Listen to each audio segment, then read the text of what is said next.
Awesome. It's time to talk about you, Mark. Um, Yeah. yeah, so you've had a very long and illustrious career across various alias, various record labels. Um, so what I normally do here is I go, let's go back to the beginning. So classic, what got you into music? What were your out of school or in school or as a youth, a child? What actually got you motivated to get involved in music? Actually, AC/DC. Hey. So I started learning the guitar when I was 8. Was classic guitar for 10 years. And I think when I was 14 or something, I also go for electronic guitar lessons from a really bad punk band from Frankfurt. Bad in a good way. Yeah, bad in a good way. Yeah. So this band was the first band, Banned album in Germany. Wow. Yeah. Why did it get banned? Yeah, because of the lyrics. Oh. Dare I ask? Should we swerve that one? I mean, I was on the Back in Black tour when I was 11. So, wow.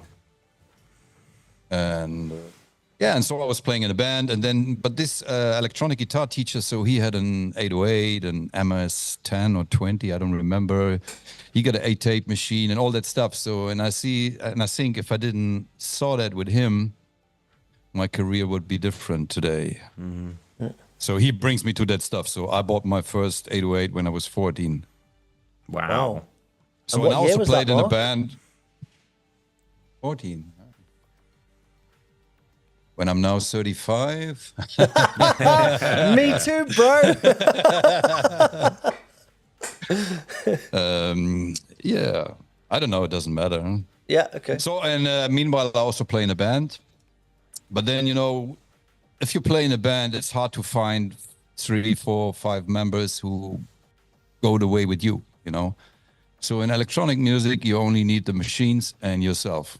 Mm-hmm. So I go more and more to that. And when I was 18, I quit the band and started working as a waiter in a club. And there I met Thorsten from PCP. Oh, okay. I met him and we make PCP, better like this. And we worked there for like 2 years. And then we start PCP in 89. Mm. Actually, in December 89. Mm-hmm. We had the first release there. What were you listening to around then, around 88, 89? Because it was like that was the start of the kind of the acid house and all the kind of like the rave. You know, acid was actually already finished, huh? No, well, in the UK and certainly a lot of across Europe, 88 was the kind of summer of acid. That was the kind of summer of acid house that really blew up. Yeah, so what were you listening to around then, around kind of 88, 89? Front 242, Clinic. Yeah. Nights Are Up. Yep.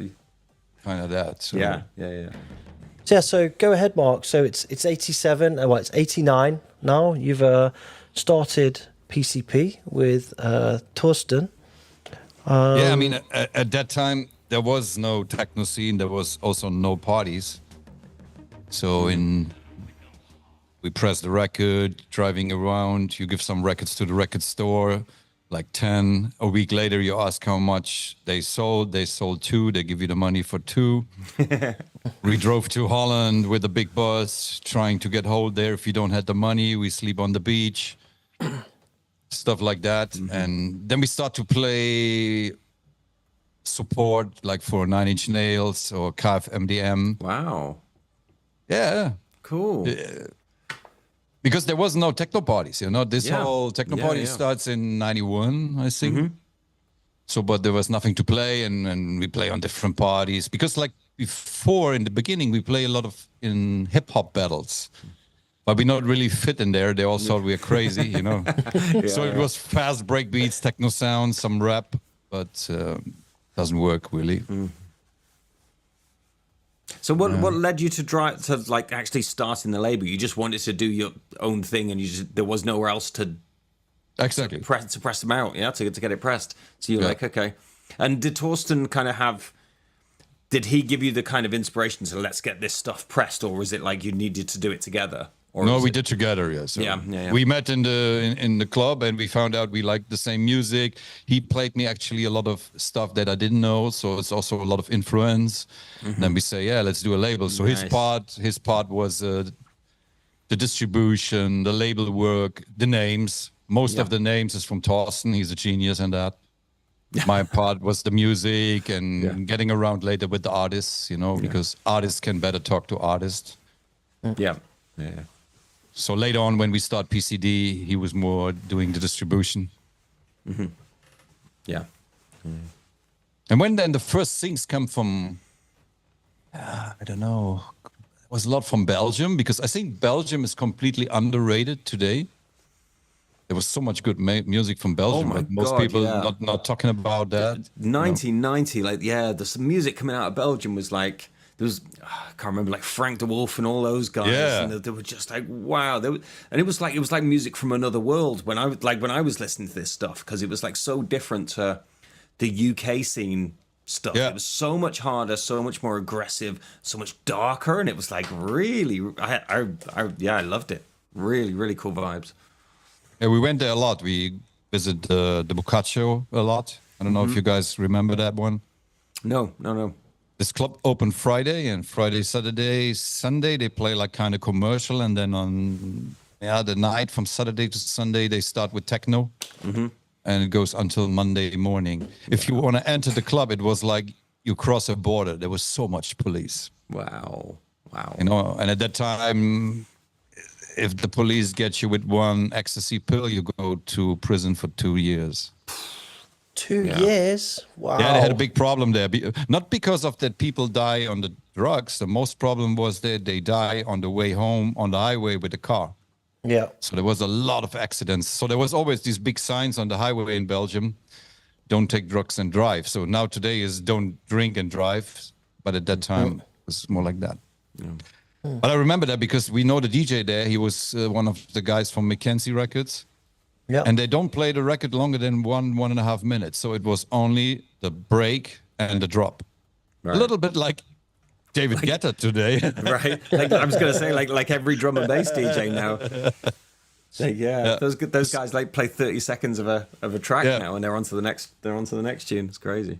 Yeah. So like if you go home Monday afternoon, the big hits you have in your head, you're not going to forget them. There we go. So it says on Discogs here that a couple of years later you took control of your distribution as well, since your distributors. And then you also had a record store as well, right? No Mercy Records? Yes. Oh. And so how was the label received early days then? What do you mean? Well, you had a lot of... The reason that you started the label and then the distribution, etc., was because you'd had a lot of things rejected or no response back from labels, etc. How did it go? No, we never sent anything. We never sent anything to a label. Oh, okay. So we launched the label. It works good, especially the Masculinum United. And then really soon, Alex Azzari from AMV Distribution contact us, ask us, do you want to join? We say yes. Okay. So then we were there. It was, RNS was there, Plus 8 was there, everybody. So it was really cool. But then one day, not too long later, they go bankrupt. Then we go to Discomania, but not really long. And at Discomania, we don't like it.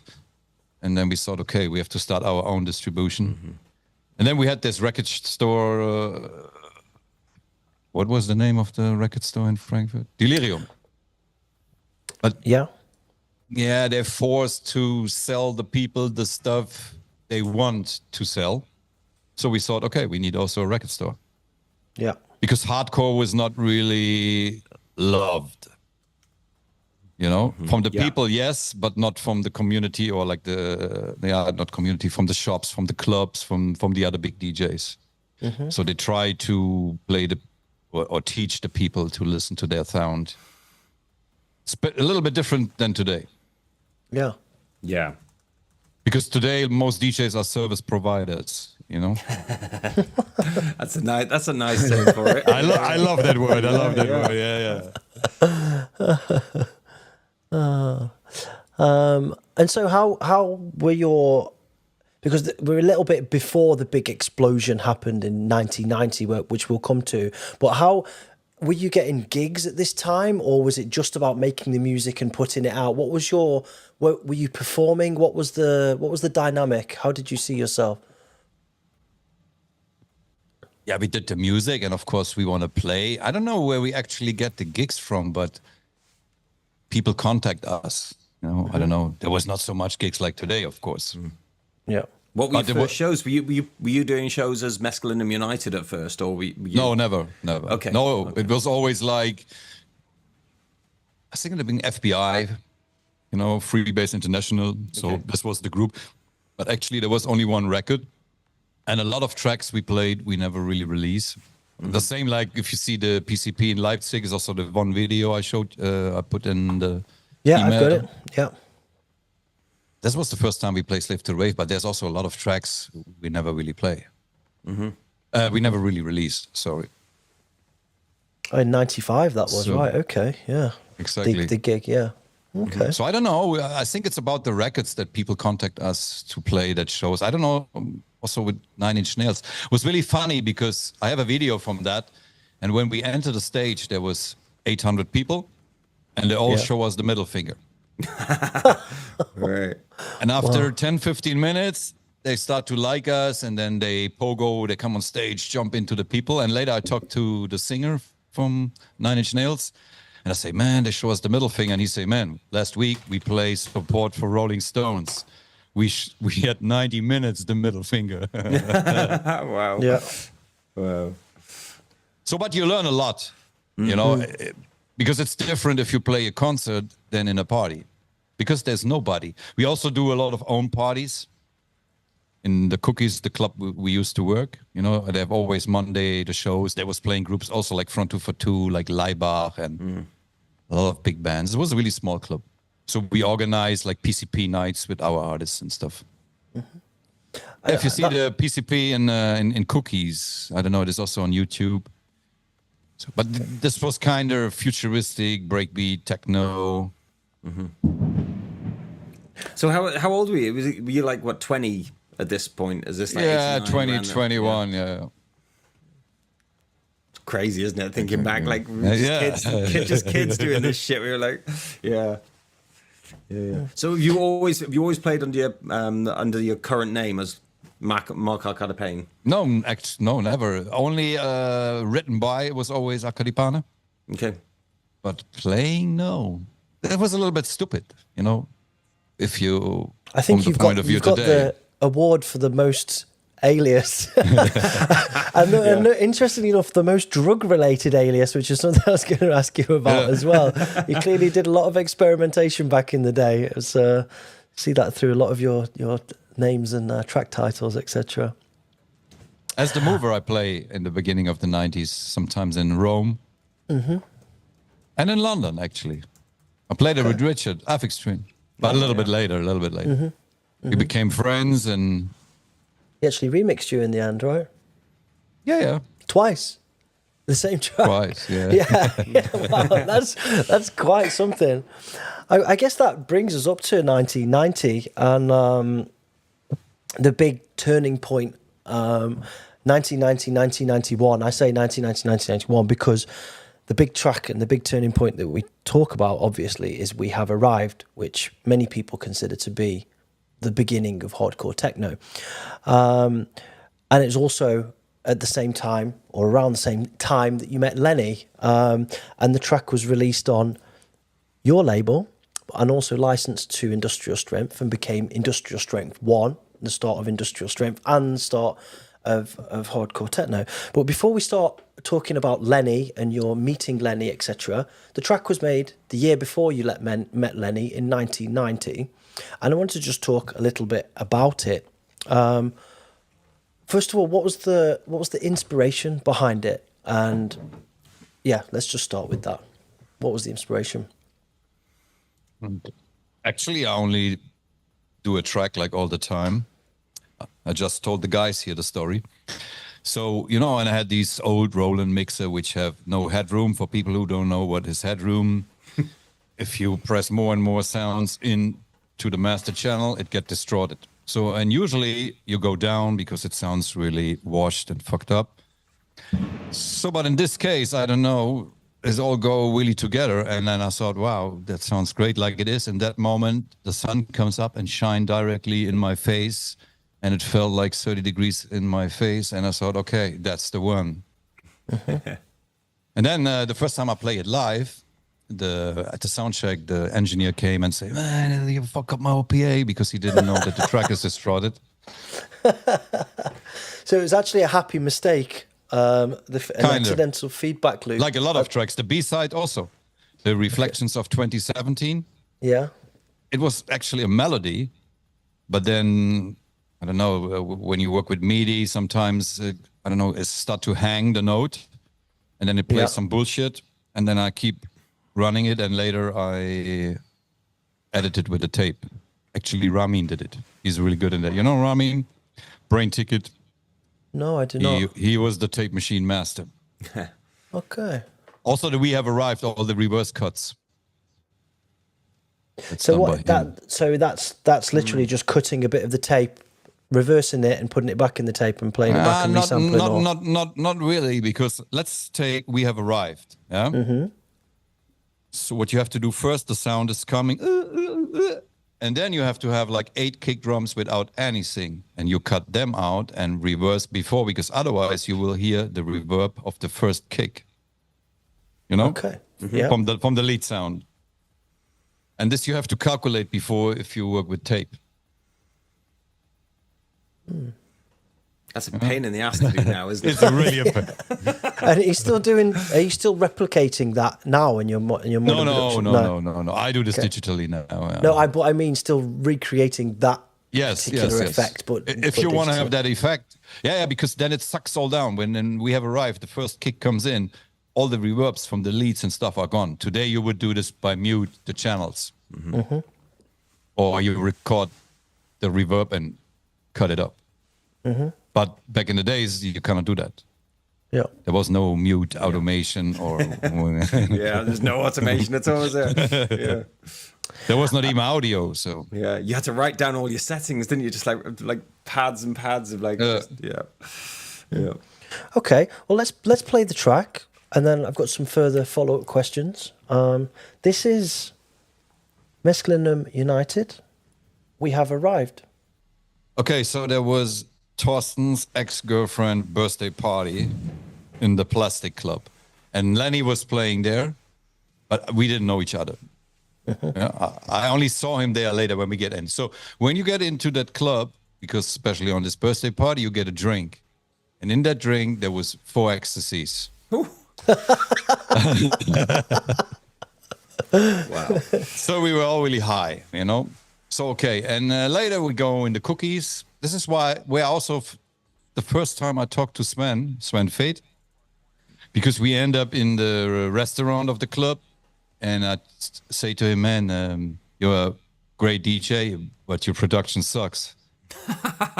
Yeah, because he is doing the music. I used to love that dude. I mean, he was one of my DJ heroes. Like, but like he produces music with the guy in the day, you know, who normally comes from rock music, and that's how it sounds. So it was zero techno. And I say, if you want to do real techno, you come to my studio. Is this Sven Vath, yeah? Yeah. One week later, he was in my studio. So and then we go, and outside was rain. We get into the car, and then we see Lenny sitting with the other guy, and the other guy was from also a big group from England. The guy later was the second engineer of the Prodigy album Firestarter, together with Trevor Horn. So I say to Torsten, this is not the guy who was DJing on the party. And he say, yeah. So I went there and say, what are you guys doing here? And they say, yeah, nobody tell us where's the hotel. So I say, okay, we cannot leave them here, you know, from New York, and okay, come to our house. And then Lenny saw the studio, And he say, "Oh, can you play me something?" And I play him "We Have Arrived." And I don't know how many hours he listened to that track. I think really. he said 8 to me. It was 8 or 6 when I interviewed him. And I can imagine Lenny sitting there as well, just like loving life. Wow. And his friend was there kind of at the wall, and then he fall asleep, and because he told me that later when I met him, I didn't remember. He fall in all our clothes, which was lying there on the ground. So when he was wake up, it was cool guy. Yeah, and then Lenny's, and then we did the deal later on, and then he released it there. So I think from what I understand, it was a big thing for you getting music out of Germany, out of Europe, even into the States. That was like a super big thing for you, like a game changer. So around I don't know, around 2006, 7, 8, when YouTube come, I found out that Cyborg Unknown was a big hit in Detroit in the beginning of the 90s, which we had no idea because there was no internet, Yeah. And so was the same with Lenny. To get access to America or even to England, it was not so easy. So you needed someone there who helped you. And America was far away.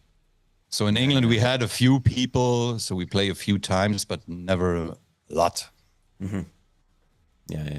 And especially America also not. Mm.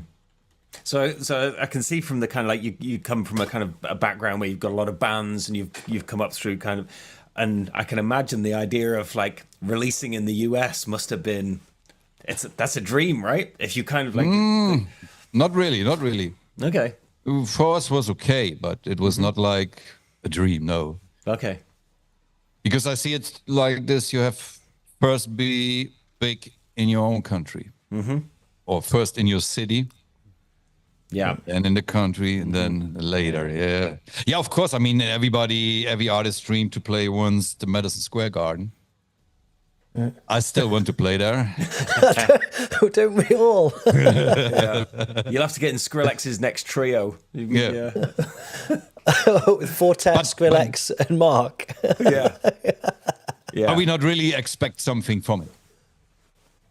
I mean, Lenny had more from this combination than us, because he played a lot in Germany then. You know? Yeah. Because we also show him, like a lot of records. You know, in America, there was a different sound, like here. So his coming out was the Mayday. And on the Mayday, it's also a funny story. On the Mayday, the record case he had was the Inferno Brothers, Thorsten and mine record case, not his own. Because he showed me the records. I say, man, you cannot play this here. You have to play this, and this, and that. And it was so funny because even Sven and then also Tane, they all came and look what this American DJ play. I say, man, this is all the white labels I already sent you from PCP. But if they're from Germany, it's not so interested like if it's from America. Yeah. It's different than in Holland, you know. Maybe we come to that later, you know, like only a little thing. Like when I get the award for Slave to the Rave in Holland for Rave Hit of the Year, I was not even invited to get my award. So they first wait until you deserve to be there, you know? This is a big difference. Yeah. Later on, nowadays, I'm in every Dutch dance book as the only not Dutch person. You know? How did it change things for you at that time, though? Who? For you. For this release, how did it change it in terms of, did you start playing more shows? Because you said before you weren't really doing many shows or whatever. Were you traveling more? Were you booked more? Was there more interest on you, or how did it go? Good one. And nobody ever asked me that. I don't think it was about that track. The first track where we get booked a lot was 9 is a Classic. Because this was also hit of the year in Germany, voted by all the DJs. I think we have arrived. It was later. I think we have arrived nowadays is bigger than it was in '91 when it came out. So a lot of our tracks take a lot of time. So do you think it's fair to say that whilst it didn't impact you directly and immediately from a bookings point of view, it was more of a landmark because it cemented that you'd found your sound, you'd found your feet on a particular style, and you were going to go in that direction now, as opposed to some of your early stuff which was a bit more electro, a bit more experimental. You kind of went, this is where we go now, and thus the title of the track. There's a couple of assumptions there. Please correct me if I'm jumping too fast. Every day is a new day, and every day is a different feeling. That's why I have so many alias. You know, I cannot say tomorrow I go in the studio and do a new Masculinum United. Because maybe tomorrow I wake up, there's sunshine, and I'm a happy boy, and I do another track, you know. Yeah. So, because otherwise we would only go that way. But think about, I would only do industrial, hard techno from 91 until today. So, yeah. as an artist, you always like to be open. That's because of the alias. You know, and also at that time, think about, I had released, I don't know, 4 records every week under the same name. Nobody had believed that. And I also live these characters, you know, like Nasty Django is totally different to Marshall Masters. Also in the programming, in the sounds. You know, check T-Bone Castro. He never used a closed hi-hat. Never. Because it was broke on the 909. Is that true? Wow. Yes, it's true. Wow. Wow. Dude, you should have been an actor, man. You can like... Wow. Amazing. Wow. So you have to live that, you know. So and each character is part of me. You know, each 88 characters or whatever it is. Yeah, Someone's counted them in there.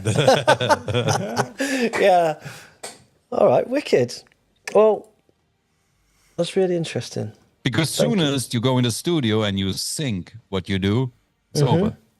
Yeah. For me, nowadays it's different. Now it's too much with the head. You know, everybody go to the studio and think too much. I have to do it like this. I'm not too fast like this, and not like this. And Why? Yeah. You know what I mean?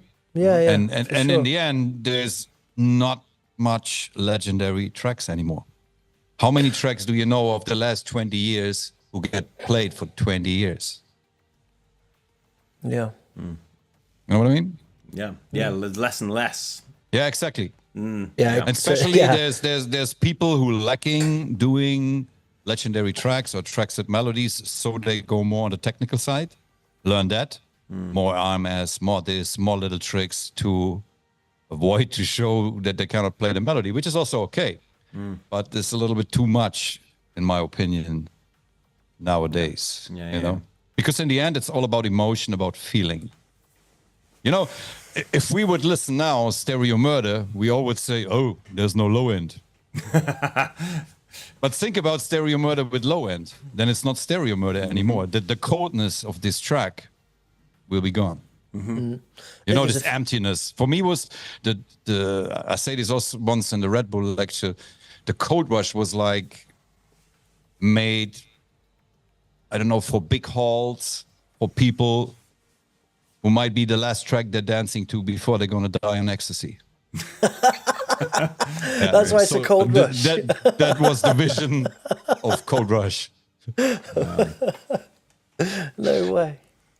No way. I'm going back to your point there about how many tracks are made nowadays that are remembered forever. I think there's a lot of... people think that everything's been done. And also there's it's a lot less about the music nowadays in many ways for a lot of people, like manufacturing people, etc. Are you okay? Yeah? No, könnte ich noch mal einen Kaffee haben, bitte? More coffee. You got that. 1991. Tell us about this one. I love that track, which is also the anthem of Roma. You know Lori D? Oh, yeah. Yeah. And Laurie was like the first techno, one of the first techno DJs in Rome. And this was the first track he made a big hit. And when he booked me, or Max Durante, they had a party together, or was it one of the guys? Laurie was also playing there, and I started to play this track. And the Romans was, I don't know, 3,000 or so. They sing the melody like they sing to I Like It Loud, but 5 years before. So they sing the melody. I was like, fuck, what's going on here? You know, because in Germany, the mover was not really known, but in Rome and in London, really big. When I came the first time to Rome, all the mover records was like 40 pounds, 50 pounds. So I said, yeah, we have a lot of them in Frankfurt. I'll bring them the next time. Yeah. Wow. Yeah, I like the easiness of this track. You know, this is a good example for less is more. There's the melody, there's the pad, or the bass. I would call it the pad bass, I don't know, and the drums, and that's it. And it's really, yeah, like also a band track. So think about that track, put the 909 off, put real drums in, let the guitar play the da-da-da-da, put the other one the bass, and then put the Coldplay singer on it. Yeah.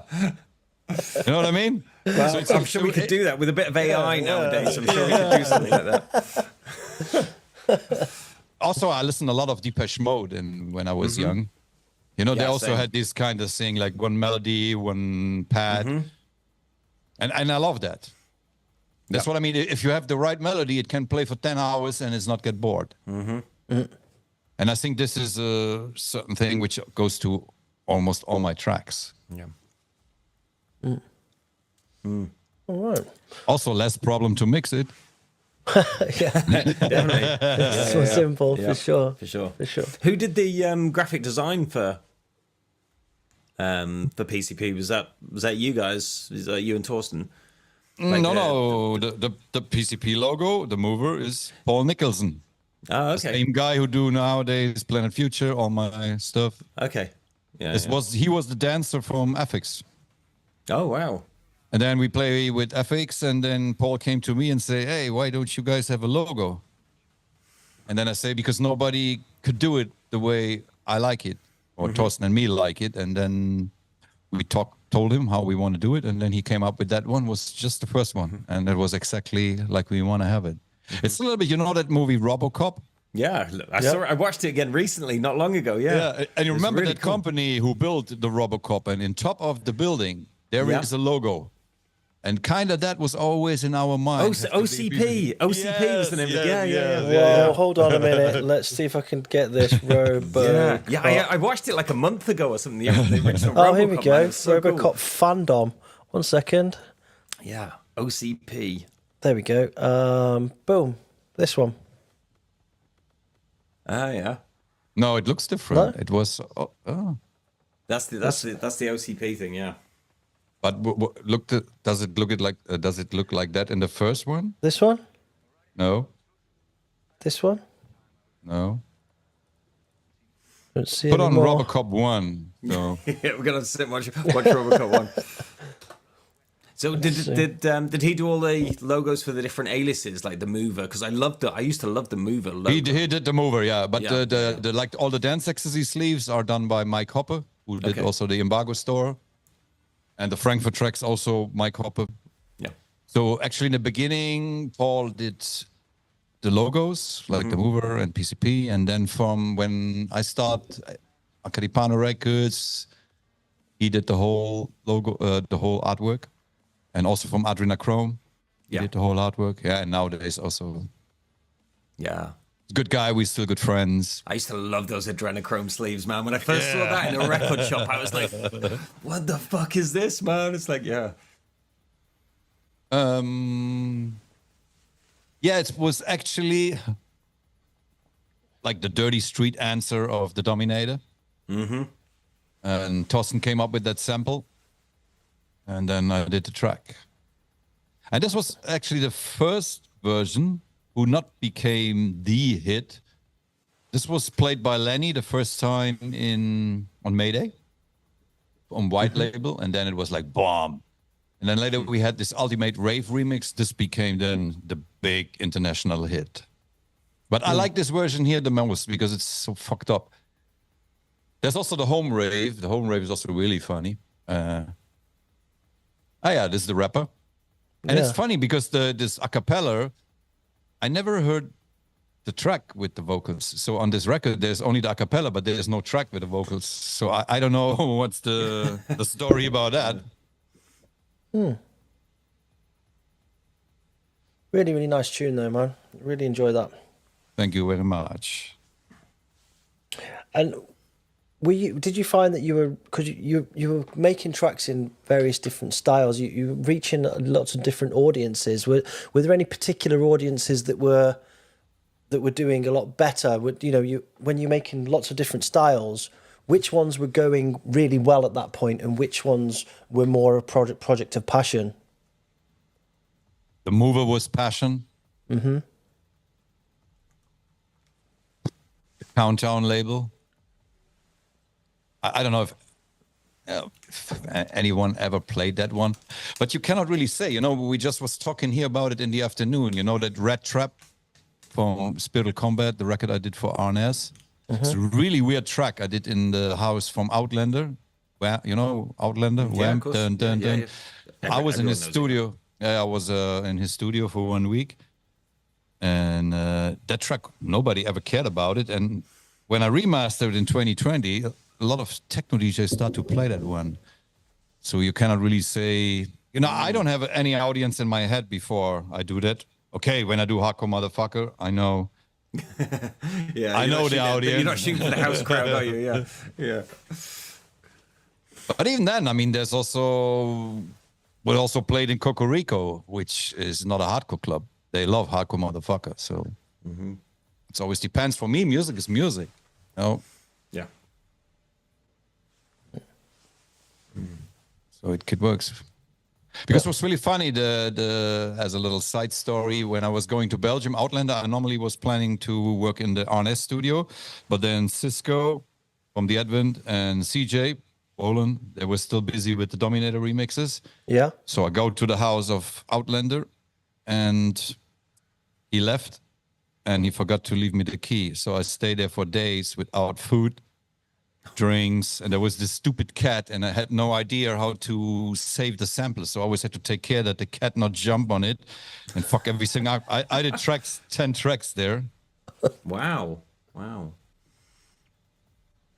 Can we just talk a little bit about your workflow? Because I think it's something that's quite famous, actually, that you've made some of your best tracks in 10 minutes, 20 minutes, an hour, or whatever. What do you do specifically that has enabled you, or are there any tricks or tips that you could suggest for people to improve their workflow? So, normally it starts with a melody or it starts with a kick. So, let's say with Stereo Murder, there was first the melody and then the drums. Stereo Murder was really fast. But from the arrangement side, how I did it in the past, and I still do that sometimes, I copy it to 6 minutes, all the patterns who work together, and then delete them during I hear it one time. Mm-hmm. And then most of the time, that's the arrangement. I'm not into all the little tricks and filters and this and that. Why? If the track needed, okay, Mm-hmm. So, but in the end, you need a good melody, Yeah. And I think in all the music style, it's the same. Listen to Dr. Dre. It's one riff and a good beat, and that's it. Mm-hmm. It sticks in your head. It's catchy. Exactly. Yeah. You know it. As soon as you hear that track, you know it. Yeah. I think the fastest tracks I ever did was the whole Temple Tunes label, including the Up and Down, which is also in the folder. I did 22 tracks, which is 11 releases in 8 hours, including mixing, arrangement, everything. Wow. On a Sunday. Wow. Shit. I Like It Loud was 4 hours, including vocal recording. Mm-hmm. But if you talk to, I don't know, Scott Scorch or a lot of these guys who had also this catchy melody and only a drum beat hits, they say the same. If you work too long on a track, Slave to the Rave took a little bit longer because there's this break and there was no automation, there was no nothing. So you had to really take care that everything is loud enough and not too loud. Mm-hmm. And also you have to take care of the right elements. Nowadays you would say, like maybe with Slave to the Wave, the kick drum could be louder. But if the kick drum is louder, the low synths are softer then. If the low synths softer, the whole feeling of the whole track is going, you know? And if I tell this today, is like I look to my tracks to the past, because now I'm also sometimes confused. Oh, does it have to be like this and sidechain here and there and there? And then Miro always say to me, man, do it like you did in the past. Don't think too much. Feel it and finish it. And it's right. Because, you know, we have too much opportunities. I open my compressor folder in Logic and there's like 80 compressors. Do I need that? No. Yeah, exactly. You know, like many people say, oh, how did you master your track in the past? It's so cool. They're not mastered. Okay. The new promo remix I did, we maybe can play it in later 1 minute because it's not released yet. Everybody now, all the DJs I sent to, they ask me, oh, who mastered that? It's not mastered. There's not even a EQ on the master, nothing. It's pure. Also, 6 Million Ways to Die is not mastered. I Like It Loud is not mastered. Slave to the Rave is not mastered. Now with the remaster, we did a little things, but you not really can hear it. Is it more a case of just getting the volume, the levels up so that it can be played alongside of the tracks nowadays? Yeah, even this I didn't do. So yeah, this we did with a mixer, of course. We smashed the tubas. And this is a kind of natural limiting, you know? Yeah. So you want it to sound like exactly how you made it and don't fuck with it, basically. No, actually, it was... I tried to get it loud with limiter clipping and stuff, but it sounded shit. And then I thought, okay, let's do the old school way. And right 5 minutes later, I say, wow, RMS -2. Let's go. I sent to Miro, say, does it sound smashed? He said, no, how you did that? You know, and then I said, okay, it's cool. Because sometimes you also need that. One time for the MPC, I took the stereo murder sound and put out all the bad frequencies. You know? It got a lot of ringing in there. But without the ringing, it doesn't sound like stereo murder anymore. You know, it sounds then like, I don't know. We say like with the iron, you know? Sometimes it's need that. Yeah. Only if you really hear a ringing that annoys you. So what did your studio look like back in 91, 92? Like how much sort of gear did you have? What were the main parts of your studio? Obviously 808, 909 and all the good stuff. We have arrived was only the Emax with a 0.5 megabyte sampling time, a 909, which was not mine, a Roland mixer without a mid sweep, only high and low frequencies, and I think 2 effects. Is it possibly... And later on, I bought a Juno 106, MKS 50, sequential circuits, I think it was a Prophet 600. And sorry, my I was own trying to bring up a 909. picture that you sent me. 1 second, see if I can bring this up. Did you have a nice studio space in Frankfurt as well? No, I live in Hamburg. Oh, sorry, Hamburg, sorry. Yeah, but I moved now in January. I moved to a house. Ah, yeah, this is funny. Yeah. Is this your studio space at the time? I think so, yeah. Yeah. But I have no idea which studio it was. But here you see the Atari. Yeah. There you see my S11000 and the 2 DATs. So it should be 93, 94 probably. Yeah. Because 96 I get my first Mac. Yeah, I built now a new studio in a house, so I hope it's going to be nice and I not annoy the neighbors. You know it will. There's no escaping. So I guess this is a good time for us to do a little giveaway. Because I believe you've got some things to give away. So let's do a little competition, shall we? It's competition time. We're giving away stuff. I've even recycled the old competition jingle there. So Mark, what do you have to give away today? 1 second. Yep.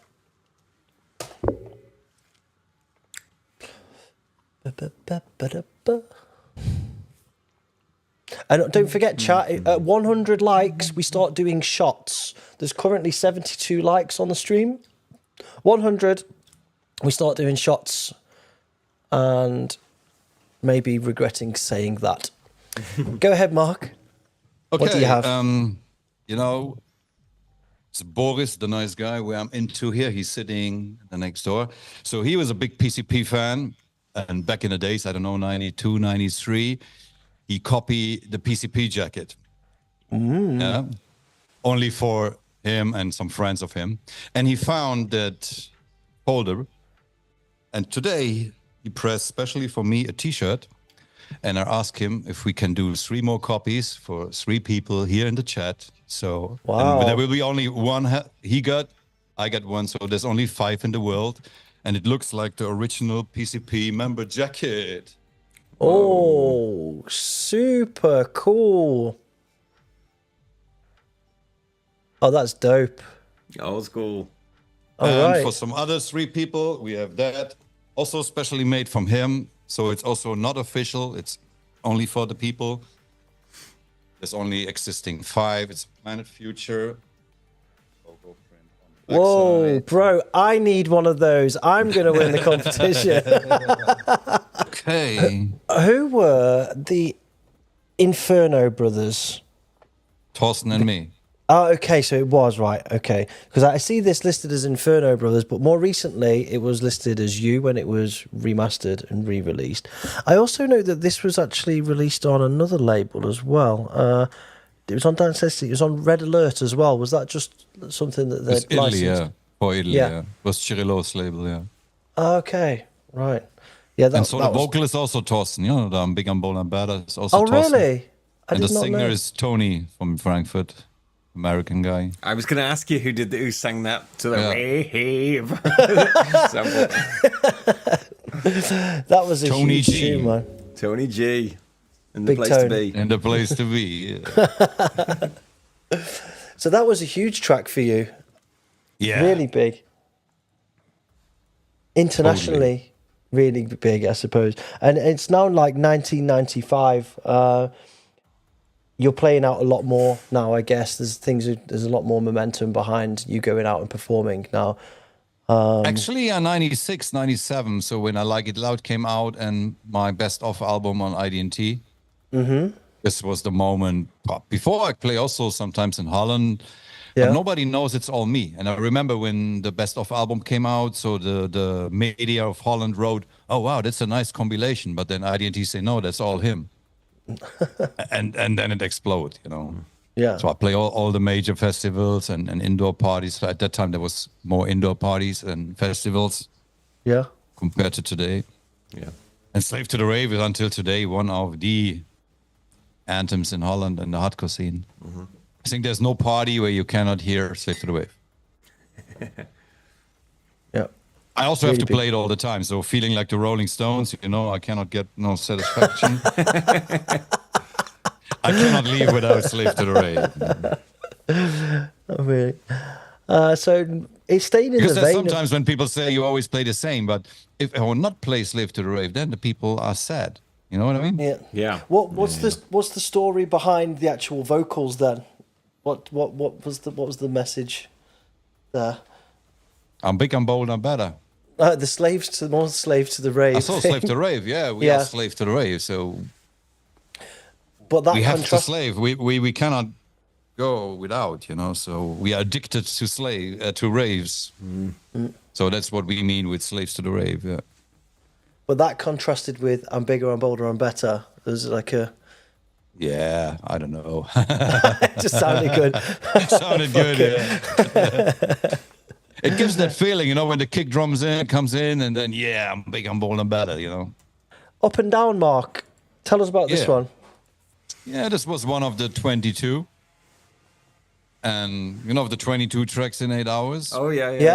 Yeah. And it became a big hit on YouTube. So there was a video, it's 18 million plays, but nobody knows it's me because there was this little part from the Thunderdome video. Yeah. Wow. And nowadays it's on TikTok, it's everywhere. Yeah. And then in 2020, when I remastered it, and because we now use only my name, because otherwise people get confused, I cannot handle 80 Instagram accounts.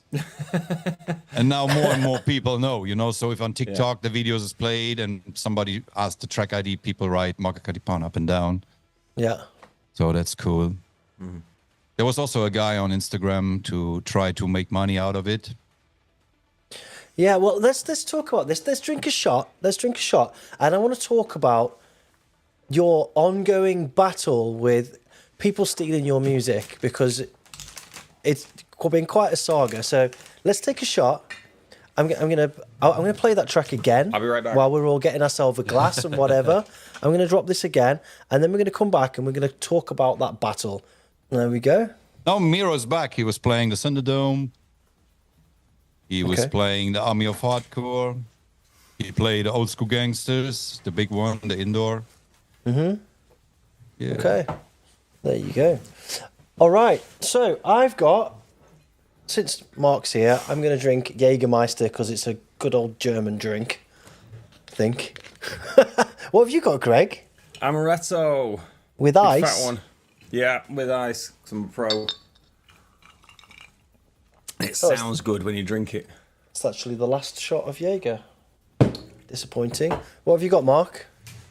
Nothing. I have to 30 minutes. I have to drive.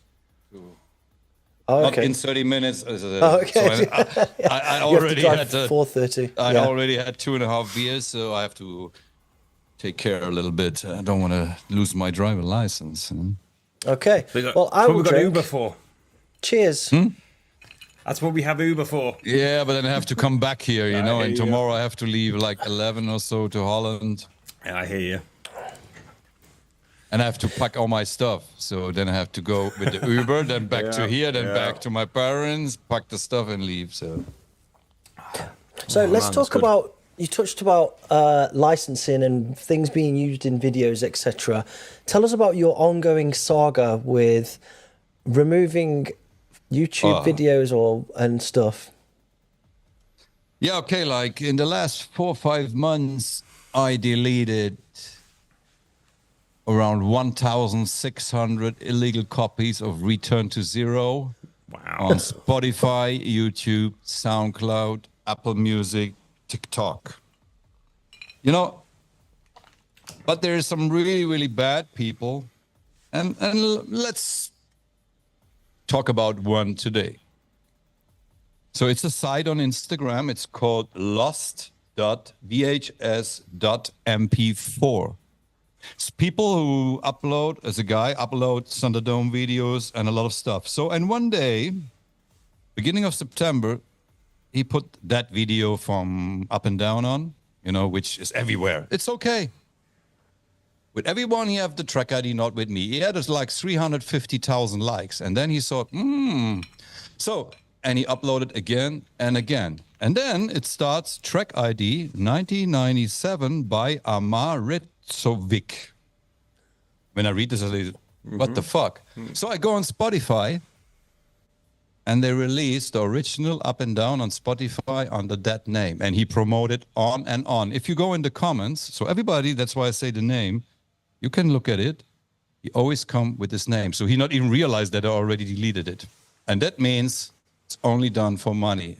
So it's really criminal in my eyes. You know, if you do a mashup, if you do a remix and I delete it, it's okay. But it's a different story. You know what I mean? And with Return to Zero, that's the story I wanted to tell today also. So there was a little young Russian guy, and for a little game movie on TikTok, he took a track from a Russian singer, Angel Fox, and Return to Zero. So he mixed it together on his mobile. So he put it on TikTok, and a day later, 18,600 people used that track and make a new video, and then it go viral, millions of plays. And then that's why it's with the 1,600, because a lot of people try to steal that money. Meanwhile, now I have the rights also from the Russian girl, from the label. And first we released only the instrumental, which is the original Return to Zero, but it turned into 5 million streams in 7 weeks. So it's the original track only in 3 different speeds and only 2 minutes. And now last Friday we released the vocal version in 3 speeds. And there was a guy, he released it illegal. He got 5.9 million streams in 3 weeks. So we go against him now. He didn't took the money, so we blocked the money at the distributor. So, but you always have to keep your eyes open, you know. And we're talking about, I don't know, meanwhile, I don't know, 800 Stereo Murder takeoffs on SoundCloud. And it's like there's, I don't know, in the moment, like 4 or 5 big hard techno DJs with Stereo Murder edits. And all the videos you see, it's only with that, because the other tracks they play or produce, they have no hooky sound, you know, which you can use. I have now 3 Boiler Room advertisement with Stereo Murder edits. Wow. You know, also there's a lot of I Like It Loud, Sings, and now Up and Down. So it's annoying because it's a lot of work. Mm-hmm. And I see here a lot of guys talking about the dark horror. This was up-tempo. So there was also a lot of up-tempo. But since that thing happened with the dark horror, there's not much people anymore who try to do up-tempo remixes of Stereo Murder. Yeah, he got burned for that, right? It was just being disrespectful. He could have just Completely. handled it. He could have handled it a lot better. He could have just been like, "Do you know what? Sorry, like Exactly. whatever." Like Mental Theo. You know, Mental Theo once also did a Stereo Murder bootleg. Yeah, I deleted it. And who was playing on the last show of Mental Theo and Charlie Low Noise? Me. yeah, 2-3 months later. So, you know, it's also for me, when I upload 6 Million Ways to Die on SoundCloud, I get because of the intro. I cannot upload the intro because it's Sid Vicious on Virgin Records, you know? So, but I have to live with it. You know, and some people come, you also sample. Yeah, but I take the advantage of it. So if I get sued, you know what I mean? Yeah. So It's is that- normal. is that- if you- Has that happened then? As people come No, after never. you as well? No, never. No, because first of all, also like the Rapper Guy 9 is a classic. We always put him in the publishing because back in the days we had no idea how to handle that. And I think a lot of these hip hop artists know my tracks. They heard it one time, you know, over 30 years, and they like it. It's the same for me. If there would be a version where I say, oh, wow, cool, why not? But most of it, they only take my whole track, put a kick drum under it, and try to get fame out of it. You know, and also I talked to a lot of people when I took the tracks down.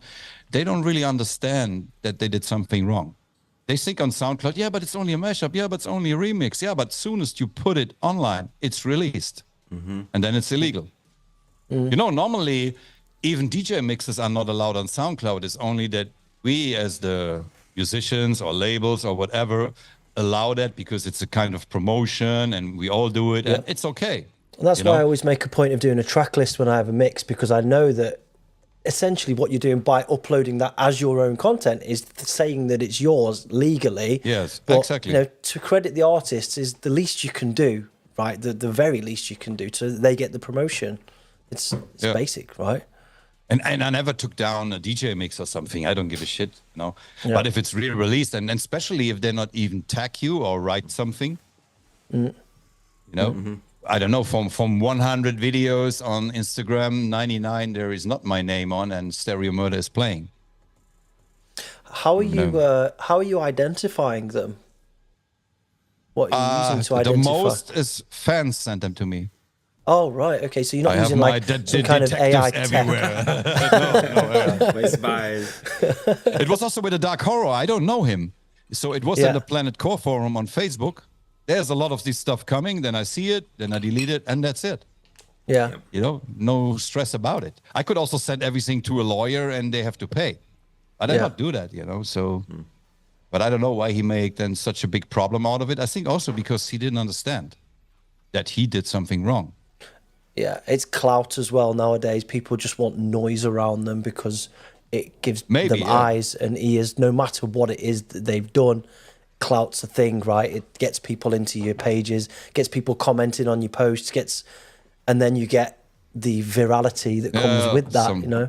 Yeah. But sometimes also in the wrong way. And I think he had no idea that Marshall Masters and Marc Acardipane is the same person. You know, he's from Belgium. He thought, Marshall Masters, big hit in Belgium, 97. He lives now with a dog and a wife and 4 kids in Gran Canaria, have a good life. You know what I mean? Yeah. Yeah. Interesting. The ongoing But battle. there's a lot. It's not only with me, it's also with other artists. But if you're really behind it, it's a big problem. And I don't want that if someone see me live and he hear the Stereo Murder, oh, cool, and go on SoundCloud, and there's 700 other versions and ranked on a different position, So that's for sure not cool. That's also a funny story. Told this also on Red Bull because, VTSS, she asked if the story is true. Because I think I told that someone backstage. So we was working on Frankfurt tracks, I don't know, 1 or 2. And then Thorsten go to the toilet. And I heard that sound before. And during he was on the toilet, it's really true, I did the track. So he was quite a long time on the toilet.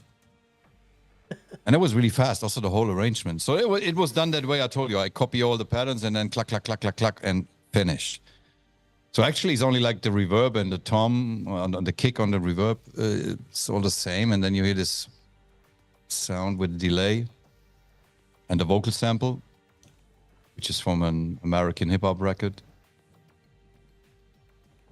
That's it. Easy going. Mm-hmm. There's nothing in. It's only the kick, tom, and a crash. I think there's a crash inside. Yeah. And also back in the days, you always had patched the drums and everything to your mixer the same. So when you start with the same. Mm-hmm. You know what I mean? And then maybe you change the snare. I don't know, this track I did, Jamba de Janeiro, the hardcore version. We did this for Loretta Mato. It was a joke. I know the original producers of the big hit. And so we were on the label party totally drunk. And then someone said, why don't you do a hardcore version? Then we go in the studio.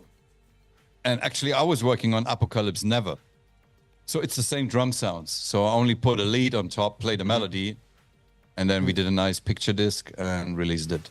So sometimes you can use the same without anyone knows. Yeah. Nice. Sometimes you only change the EQ a bit, and that's enough. Yeah. So 1996, Planet Core Productions finished, transmitted their last signal from the future, as the a line on Discogs. Was there a particular reason for that, or was it just the end of the project? No, it was private problems. Okay, fair enough. And you had no immediate hunger to start a label up again. Was it including all of the sub labels or just that? No, everything. The whole everything. Everything. And then I left to Hamburg in '96. Okay. And then start new. So I did then the deal. I mean, I did Apocalypse Never. We still released 2 years together. Mm-hmm. Apocalypse Never was done in Hamburg. Yeah, and then I did this album Best Of with IDNT. Yeah. And I started Planet Future, the publishing company with Warner, also in '96. Mm-hmm. Then I think, when was Acardipane Records? '97 or '98? Today, Tomorrow, Forever, and Miro Shining, E-Man, all that records. Only God Can Judge Me. Wake Up, Rave Creator. I'm just looking it up now. Success. 97, first release on there. 97. The Ultimate MC. Sorry, I Like It Loud, yeah. 97. Yeah, this was on IDNT. Oh, it's listed under Acardipane Records. Yeah, I call it like that, but actually it was on IDNT, but kind of sub-label. Okay, got you. And around this time, probably my favourite track by you is actually Pill Driver, Pitch Hiker. This is a track that recently had a remix EP, which was LP, which was absolutely fantastic. Yeah. But this was... All remixes I love on that one. Yeah, me too. Also love the Peter Manafeld. It's a really cool remix. Yeah, it's a little bit underrated, but if you listen to it, and I also saw some videos where the DJs played it in the club. It's really cool. So I did the Awaken Neo Tokyo. And then I thought, okay, shit, I need a B-side. So what can I do which is fast? And then I thought, okay, put a kick, put some delays on, and play a little bit around. So it was actually really the first take. So I press on record, stop, finish, go to the master, to the vinyl cutter. Mm-hmm. No edits, nothing. I mean, edits were also not possible at that time. Yeah, we weren't resampling the whole tracks into our doors and stuff like that, were you? It's just like, yeah, you just got to go. Did you know what a masterpiece that you created at the time, or is it like a retrospective thing when you look back? I loved it. Yeah. Right away after I thought, yeah, cool. What a huge track. A lot of people emulated that since in different ways. Yeah. There's a lot of my friends actually from the UK, are Dean, who's in the chat, are obsessed with like filter kick tracks, like filtered 909s and distorted 9, and they collect them, and that was like the kind of the number one. Yeah, it also made it in the techno scene. Carl Cox played it a lot, and also Laurent Garnier. It's even in Laurent Garnier's book is mentioned there. Mm-hmm. So it goes everywhere. And then, Nina Kravitz also played it in, 2018, 19. She always played at the closing. So she made it big again then. She also played Apocalypse Never in the closing a lot. Mm. There was always this fight between Frankfurt and Berlin. Okay. Yeah.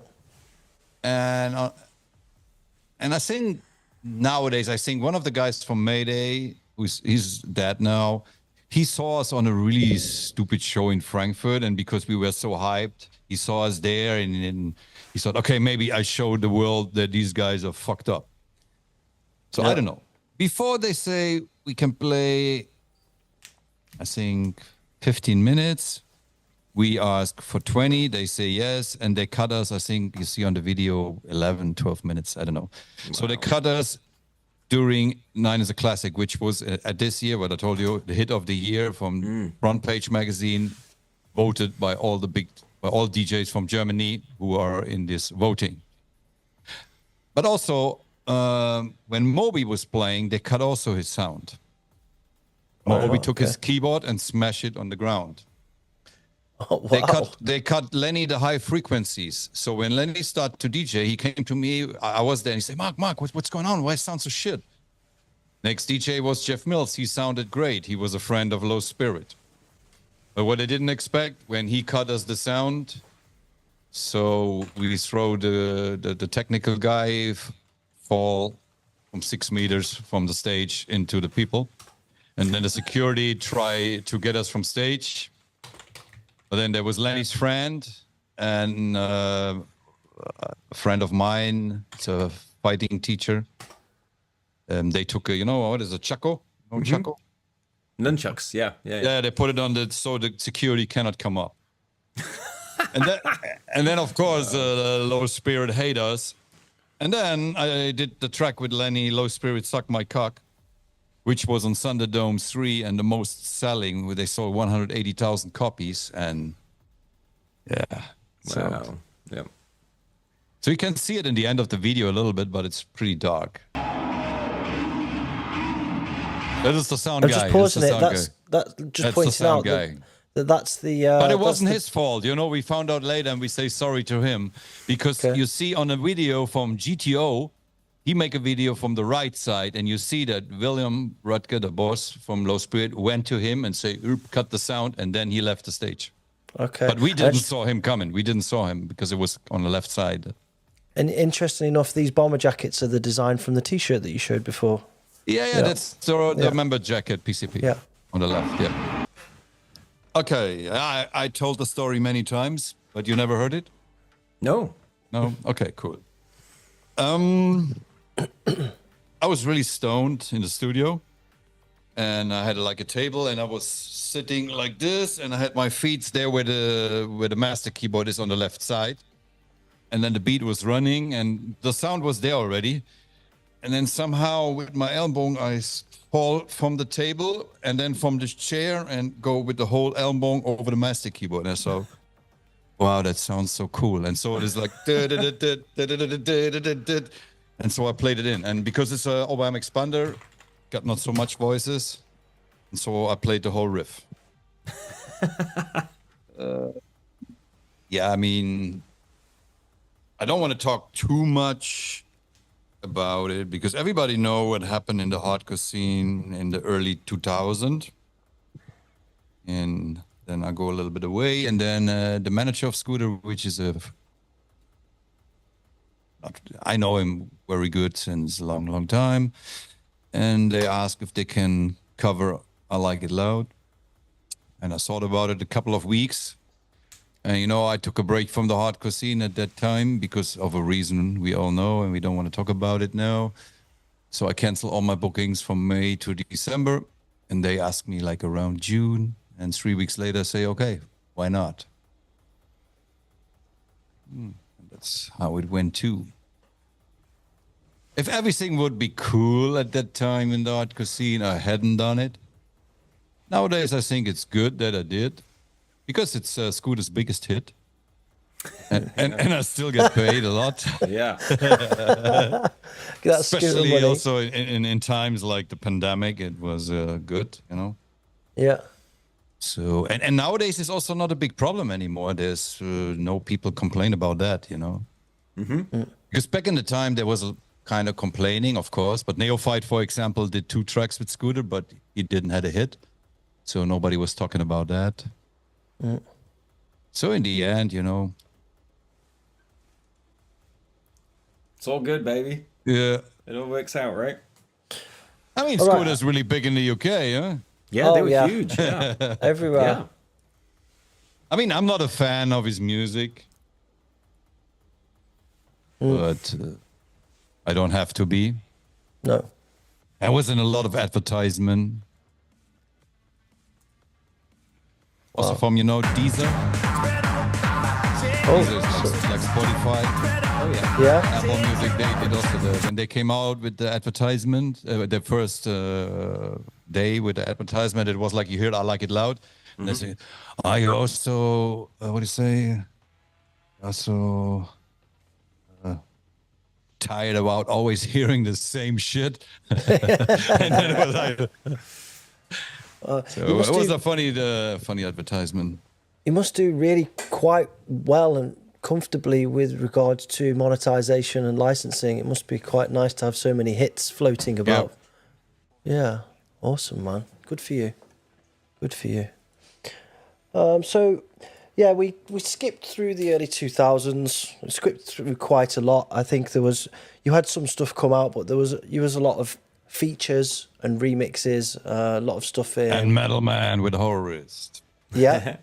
Oh yeah, tell about Oliver and your like relationship with Oliver and stuff. Oh, really good. I mean, I know him very long time. We're still in contact. He's now taking care of his restaurant and his family. He have a kid now. So I saw him play at Bangface in the UK a couple of years back. Yeah, he came over with that crazy guy. Yeah, man. Yeah, we did a lot of tracks together. Also, really popular now in the techno scene is the Mission Ecstasy remix I did. Wow. Which I did remix and the Hacker and released on my label.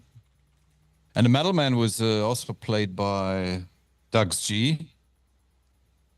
He mixed it with a techno record. Right. Long time. Yeah. This also the when Metal Man came out, nobody really understand the record. So now people like it.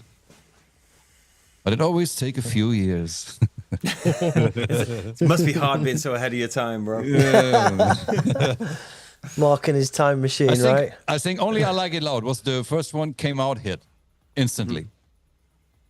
Yeah. Wow. And the Mover remix of this was also a big hit. We make it number 2 in the DJ Mag remix of the year. The Trappist. Oh. Yeah, the Trappist. And I called the guy, say, did you pay for it? He say, no, we had no idea. They also just saw it. So it was actually really voted. Wow. Somebody's written in the chat here, I guess this is in your voice. I guess you guys aren't ready for that yet, but your kids are going to love it. It's Mark when he's putting tracks out.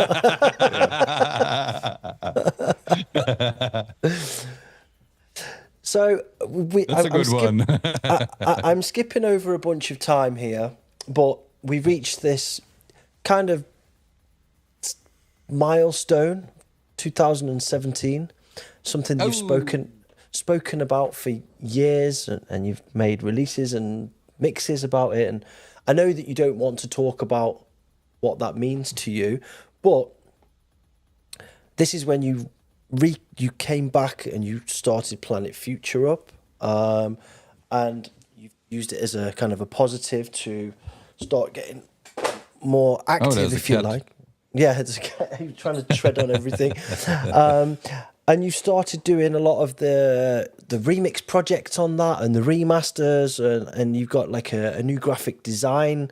From the same guy. A new logo, and it's really bold branding and stuff. And you've got working with cool industrial techno and hardcore producers, and really reinventing or kind of representing yourself and starting to get a lot of credit for the things that you did in the past.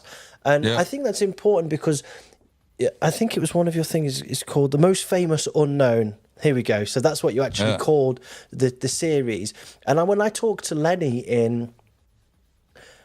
I can't even remember what year it was when we did the show with Lenny. I'd recorded the interview with him a couple of years before, or a year before, and he said that Marc's only just getting the appreciation and recognition that he deserves for all of the work that he did in the past. And I think it's nice that you've done this and you're pushing yourself into the future from the future in the past, whatever, and starting to do this and getting recognised, and then getting back on Thunderdome again, and getting I think it's nice and it's important for you, and you deserve that. So good. But I didn't get back to Thunderdome. I was there before too. Yeah. But maybe some people, maybe some, especially in Germany, when I play now in Germany, say, "Oh, nice that you were back." Yeah, I wasn't gone, so I only didn't play in Germany, which was not my fault, But of course, with that one, there was a new focus, also with the Mover remastered and the big campaign about the Mover. Yeah. And the Mover was never that big like in that time. So in 2019, I had a lot of Mover gigs and already planned for 2020 the first big techno festivals, but then the pandemic came. Yeah. And now the sound, the sound changes so much. So now it's a more TikTok rave everywhere. And a lot of these, I call it the mature techno people, have problems. So, but that's good. I have the two names, but the Mover in the moment is a bit quiet. So, but I will come next year, but only for the pleasure. But this had changed. But from 2017 to 19 was great. It started already in 16 when I get booked as the Mover in a big illegal festival in Berlin, and I was the headliner. So what the fuck, why they booked me as a headliner, I had no idea they know me. It was so cool. And there was Max there, Max Durante from Rome. He lives in Berlin, and I start to play some techno, and then he say, "No, man, play hardcore, play old school, play PCP." And I said, "Are you sure?" And he said, "Yeah." And I played it, and then, wow, it was so cool. And then it was the first time I realized that the hardcore took into techno. Now many people only think this happened last year. No, it started 2016 with the hardcore kick drums, but small. It always takes some years. Yeah. So this was actually also this rave scene. And I ask a lot of people, I play more and more in these parties, and I ask, so why? How do you come up with me or the old school? And they say, they were all tired with these drum code sound. They call it highway techno. Business techno. Yeah, business techno. Business techno, yeah. Yeah.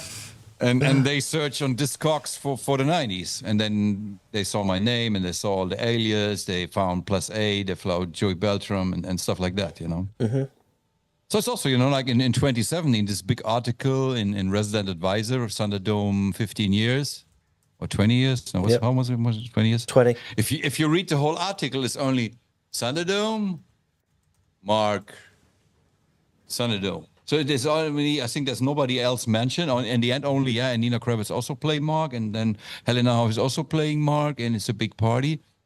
And I also, when I'm around on a lot of techno parties, they don't know all the hardcore acts. They know the old school. but they don't know the new hardcore acts that much.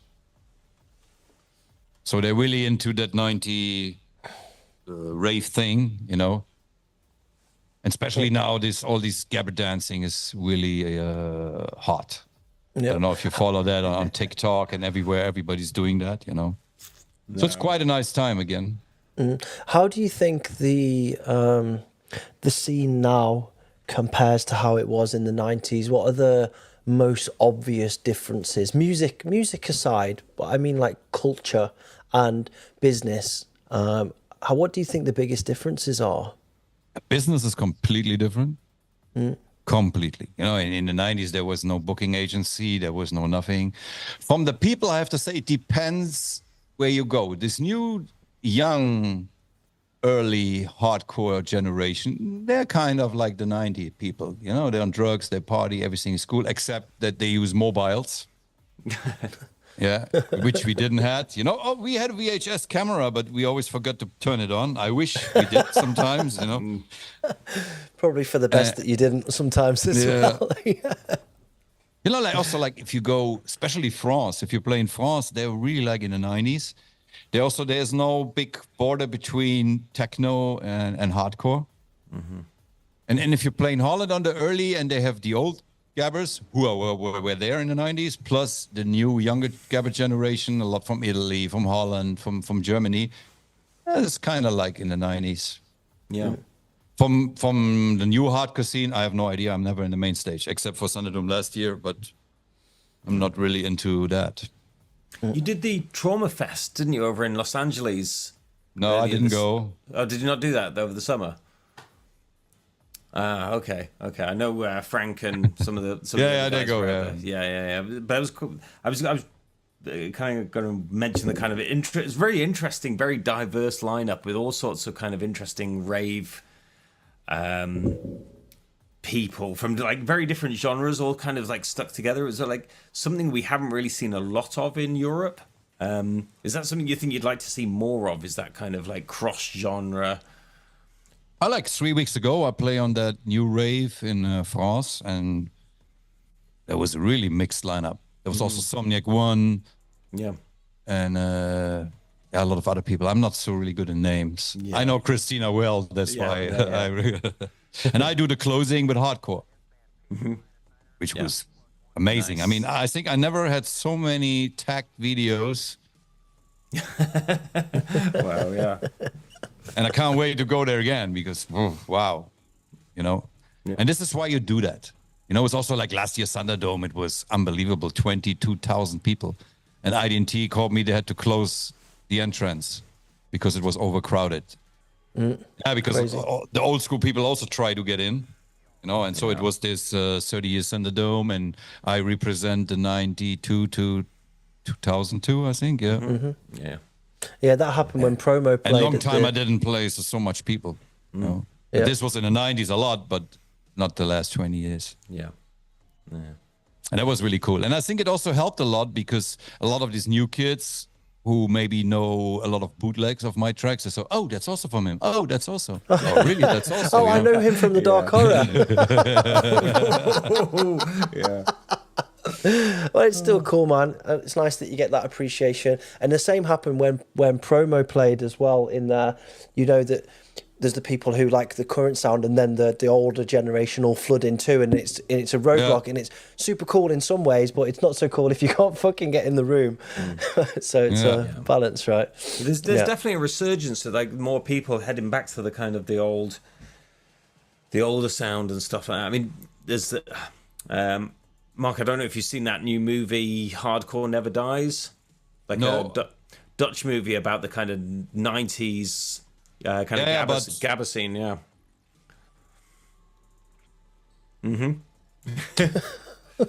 But yeah, it's worth a watch. But I mean, the point is, it's not done by a gabber. No. That's why I will not watch it. It's also there's no the real hardcore music inside of that movie. So it's like you do a rock and roll movie without Chuck Berry and Elvis Presley. The OST looked pretty good. I got some tracks off it to play on the show. Actually, I enjoyed the movie just as a as like a a movie to watch about the kind of like 90s. I totally understand, but I wasn't watching it as a documentary, as a factual kind of, But but there's a lot of people are not really happy about that. I'm sure there's you're never going to make everyone happy with that sort of stuff. But you could if you use especially the right music. Sure. Yeah, get the right crew, the right people, and stuff like that. But I guess the point is, it's kind of introducing newer, younger people into a kind of that old '90s kind of like vibe and stuff like that. Which I think. Yeah, one day I will watch it. It's on Prime or. Yeah, it's on Amazon. Prime, yeah. All right, cool. What are you doing now, Mark? What are you working on at the moment? What's the latest? I did the remix for Mr. Promo. Oh, for the 20-something years of promo files thing. Oh, can we play some? Can we play some of it? You can play them. I'm not going to have Sebastian on the phone tomorrow kicking my ass, am I? Again. It wouldn't be the first time. It wouldn't, would it? Yeah, you think so? we should ask him. Or maybe he's here. Sebastian, are you here? I don't know if he's there. It's up to you. I won't take any responsibility. We can play 30 seconds. Huh? Just play a clip. All right. Let's play a little clip of it. Go on then. The first 30 or the middle 30? Where do you want me to go from? We have to hear the break, and then which comes when the drop comes, and then play the drop a little shorty. So I'm going to play halfway through the break and the drop. Yeah. Yeah. First break. All right, let's go. Really Dropped nice. a couple of jingles over there, just in case. Nice one. Oh, they're talking about the movie here now. Okay, it's a crime movie, they say. A crime movie? Crime. Yeah, the hardcore never die. Oh. Okay, I will watch it and then I see. Okay.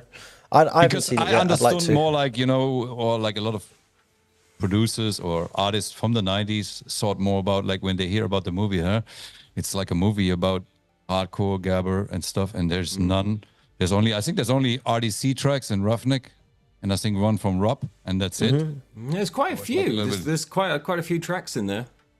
Like there's quite a lot of like kind of scenes in the rave and stuff like that. So yeah, it's worth a watch. Whichever you go. I have Prime, so I will watch it. Cool. All right. Anything else interesting to share with us? I think you got very interesting remix coming out in February. January. Yeah. Oh, okay. 24. For Mrs. Hista. Yeah, Hista doing remix of one of your tracks, of Wave of Rave.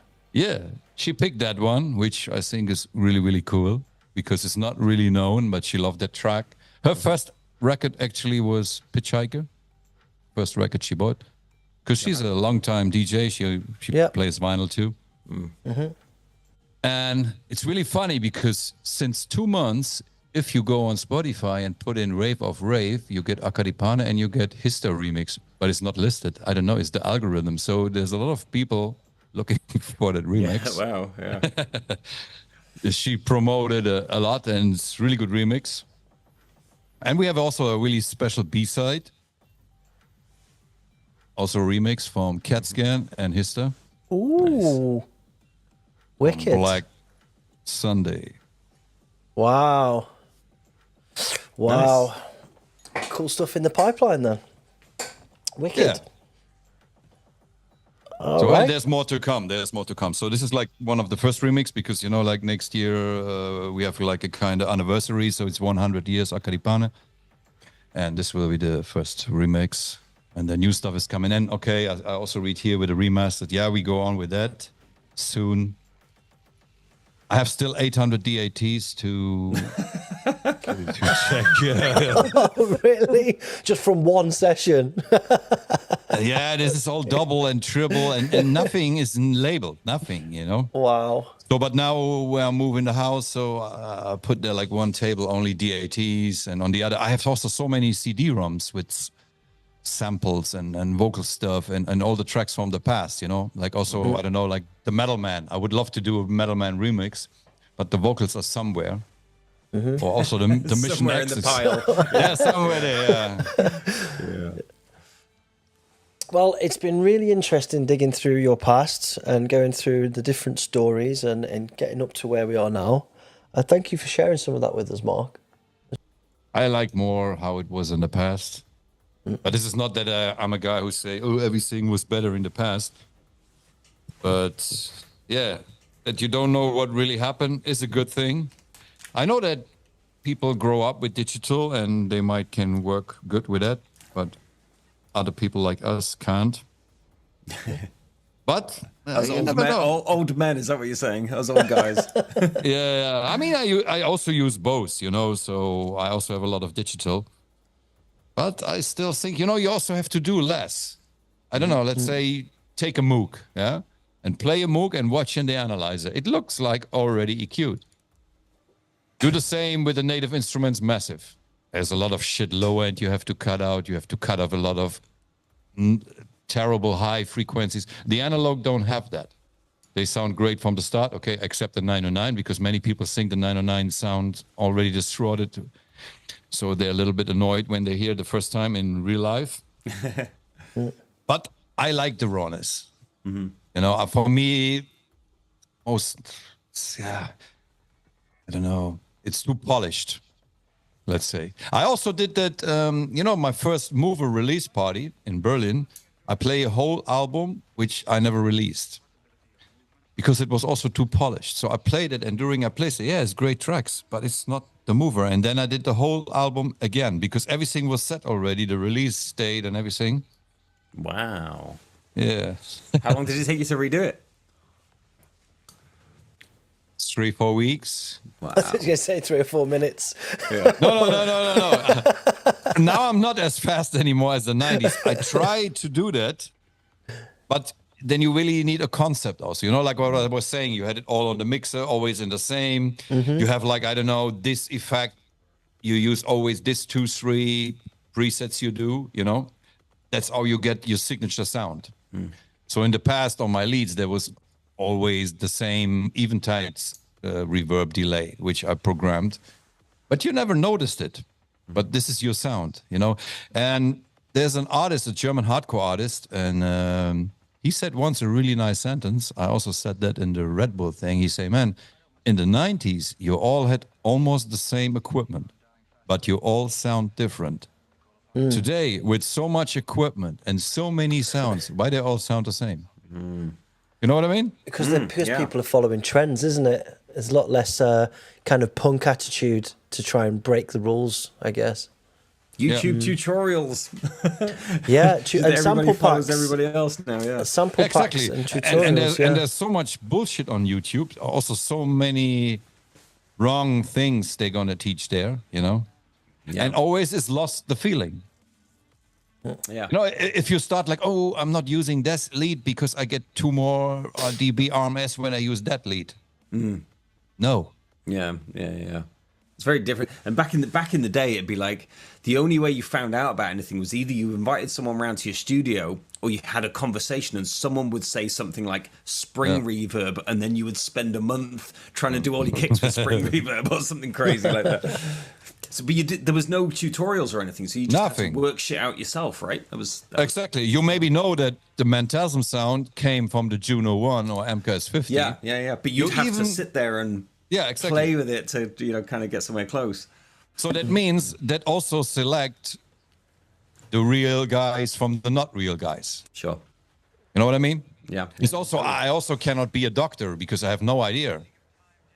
You know, I didn't study it. Yeah. And you also have to learn a couple of years in the studio until you find out for yourself, do I have the talent to do that?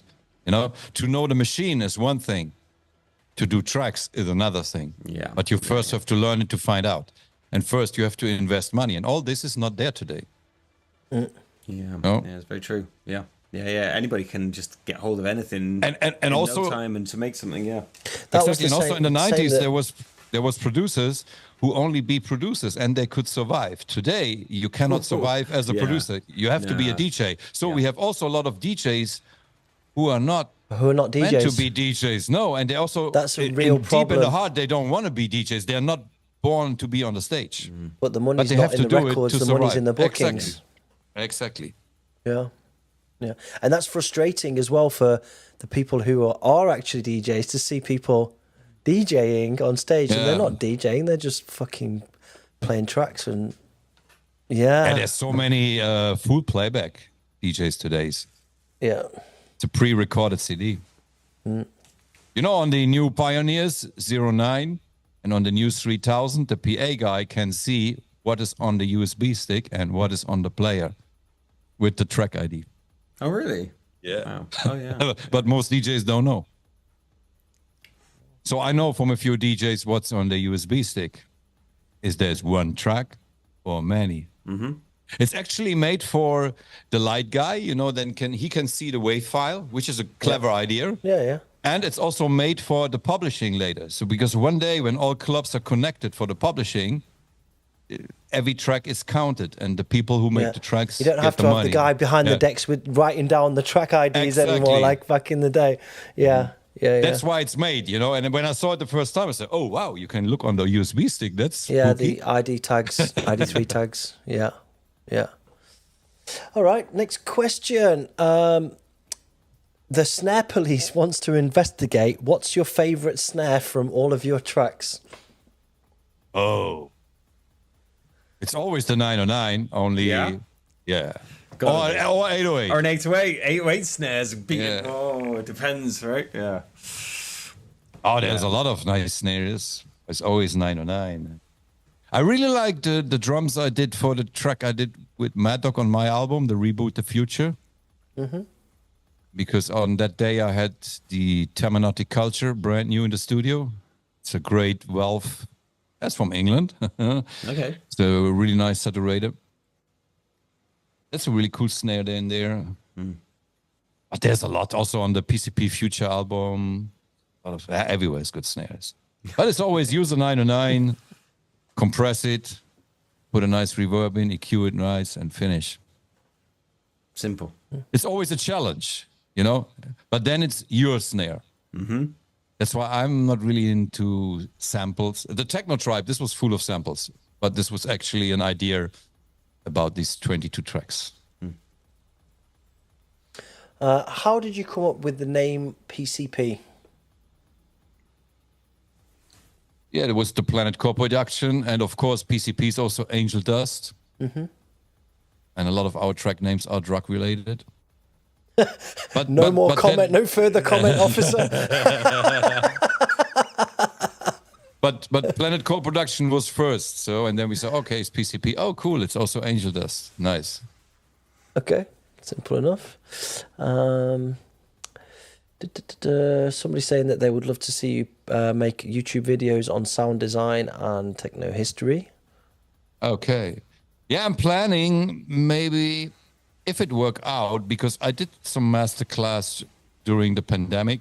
But the problem is, of course, people want to see the hardware. But then I do like with the gimbal and my phone and with the camera, and it was really stupid, you know. But a friend told me there's a camera system which comes in the studio and it follows me and follow my hands. You know, if I go to the 909, it comes and zoom in. I actually have something like that on my camera. Oh yeah. Oh, that's pretty cool. Yeah, we have to talk about that. It's just a plugin for OBS. I would like to install that in the new studio, and then maybe can do this or on Twitch sometimes. TikTok. You can do this on Techno TikTok with live. Marc Acardipane. TikTok Techno, TikTok Rave. TikTok tutorials. Oh, there it is. Done. Yeah, I mean, why not? You know, so if there's fun, I will do it. Okay. Would you like to compose for a movie, Mark? And what I'm gonna elaborate on this question. Would you like to compose for a movie? And if so, what kind of movie? Blade Runner 3. Not fucking about, just straight in. Blade Runner 2017. When are we gonna... I mean, come on, Blade Runner 1. Oh, the music. Yeah. Yeah. The movie. Super good. Yeah. And the remake was really good. Yeah, really good, really good. Really good. Yeah, kind of future movie. That would be cool, of course. All right, we're going to do 2 more questions, guys, from the chat. So try and think of something good, and just put it into the normal chat. I'm watching that now. Forget about the Q&A section. That's finished. What do you listen to nowadays, Mark? When you're not producing, do you listen to much music? Yeah, all the time. But a lot of different stuff. So really a lot of different stuff. So a lot of hip hop. Still, I love hip hop. New stuff or old stuff? No, old stuff. Yeah. We're also old boys. But more than a lot from 2000 to 2005. Okay. This I really like. But I made a really nice playlist because the Spotify algorithm, you know, I'm not a big Spotify fan, but the algorithm is really cool. So I found some really strange music, put it in, and then Spotify found for me more strange music. And when we went on Old School Gangsters, the big indoor, I drove with Miro after to Pandemonium party and I played him that playlist. And Miro said, man, this is another level. So it was even for him and also for me completely brand new, cool music. I don't know how you call that style. It was kind of, I don't know. It was electronic, but most of the groups, I have no idea. And that's what I like, you know? Yeah. Yep. Because I listen a lot to my music because I like my music. Sure. So if I'm in the car, I also listen to AC/DC still. Old Sepultura, Ramones. In the moment, I listen also to Dead Kennedys again. I have all the vinyl from Dead Kennedys. Wow. You know Nice. Dead Kennedys? Of course. Yeah, Yeah. The Biafra and of course. Yeah. Cool guy.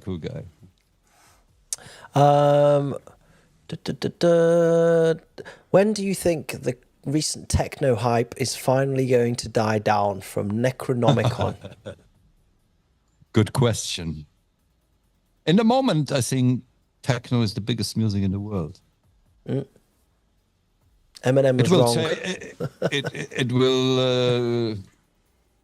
It will change maybe, but in the moment, I don't know if it will change for good. So I think also it's also not good because it's too much business now, you know. It's too much. I don't know. Is made, you know. A lot of artists are made. It's not anymore real, you know. And I'm always, for me, it's no problem, you know. I have my space, yeah. But for new artists, so like I had one masterclass guy. He's like 20. He's really talented. But if you not follow that game, for him, it will be really hard to make a living out of it. And this is really sad, you know? And this I feel for a lot of young artists. Yeah. Who don't have the money. Because, you know, like most of the artists today who get a lot of bookings, especially in this new hard techno, this is a whole system behind it with a lot of money. Yeah. So it's agency behind and big booking agencies and stuff. So, and if you don't have that, you can be good as ever you want. You will never make it. Yeah. But this is another podcast. Yeah. Yeah. Okay, I've got a question for you, Mark. Yeah. If you had one piece of advice or some advice to give to aspiring producer / DJ wanting to make it in the hardcore or techno scene, what would that advice be? Do everything with love. Good. I like it. I like it a lot. All right, I'm going to wrap it up. I've got no other questions that look interesting there. So thank you, Mark. And get a booking agent. Yeah. And get a book. Get a good manager. Yeah. I have a good one. DJ Rob. So, Mark, you've been a fantastic guest. I'm very thankful. It's been an absolute honour for me, and I think I speak for Greg too to have you on the show. You've been an absolute pioneer in the hardcore techno scene, and I don't think we'd be where we are, certainly not the way we are, if it wasn't for you. So thank you very much. We really appreciate it. Thank you for having me. Thank you, both of you. It's really nice. And thank you to and you thank everybody who's still here. Yeah, and everybody. We've still 64 got people at 120, man. Yeah, we almost need to 5 hours, huh? Oh, yeah, 4 nearly. hours? I think you might have got the record. I'm not sure yet. We'll find out. It's going to be close. It's almost between, 5 hours. Yeah, it's between you, Richard Drox, and Frank ID. They're the longest podcast, I think. So we'll see. Cool. We need to take a picture for the thumbnail. So can everybody look like they're having a good time?